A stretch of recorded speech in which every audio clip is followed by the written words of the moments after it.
Hello बच्चों, let's read the question.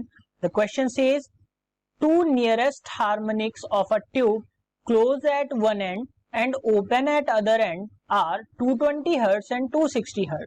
What is the fundamental frequency of the system? Option A 10 Hz, option B 20 Hz, option C 30 Hz and option D 40 Hz. So इस question के अगर हम की concept की बात करें, की कॉन्सेप्ट को देखेंगे तो यहाँ पे जो ट्यूब है, अगर हम ट्यूब कुछ इस तरीके से है कि एक एंड पे क्लोज्ड है और दूसरे एंड पे ये ओपन है. तो इस तरीके की जो ट्यूब होती हैं तो उनमें जो फ्रीक्वेंसी होती है वो कुछ इस तरीके से रिलेट होती है. फ्रीक्वेंसी को हम म्यू से डिनोट करेंगे तो फ्रीक्वेंसी जो होगी वो होगी 2n+1 इंटू वेलोसिटी यानी speed of sound upon 4l, जहां पे n की वैल्यूज जो हैं 0, 1, 2, 3 से लेकर n तक कुछ भी हो सकती हैं.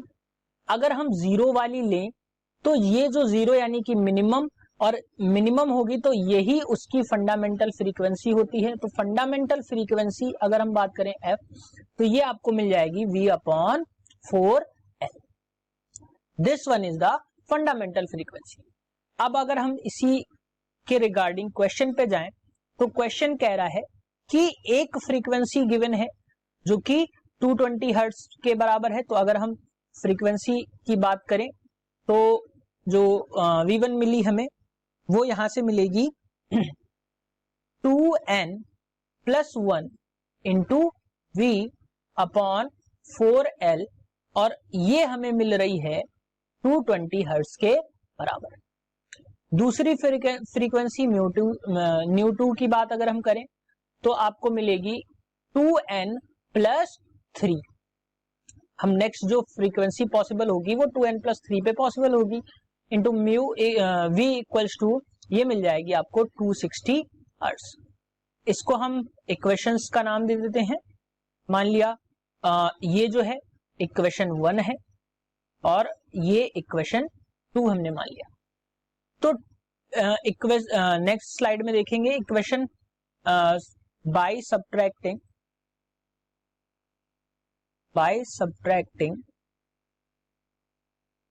इक्वेशन 1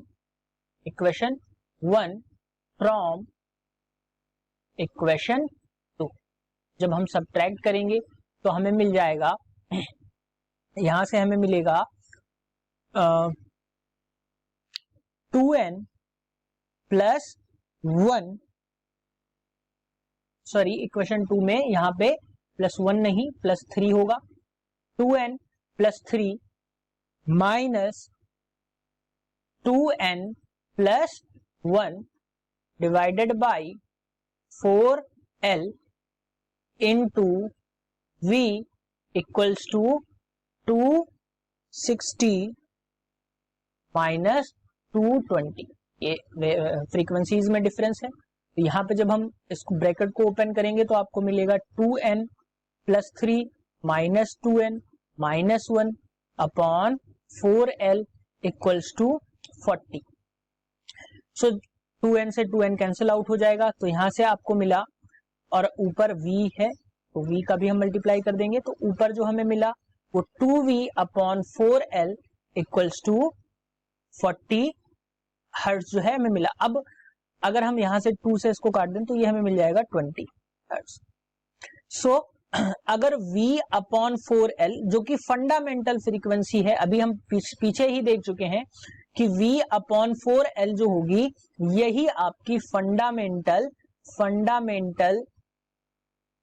फ्रीक्वेंसी होगी, क्योंकि यहाँ पे n की वैल्यू जो है वो 0 होगी.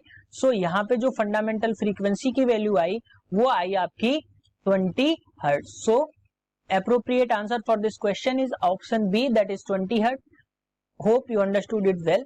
Best of luck.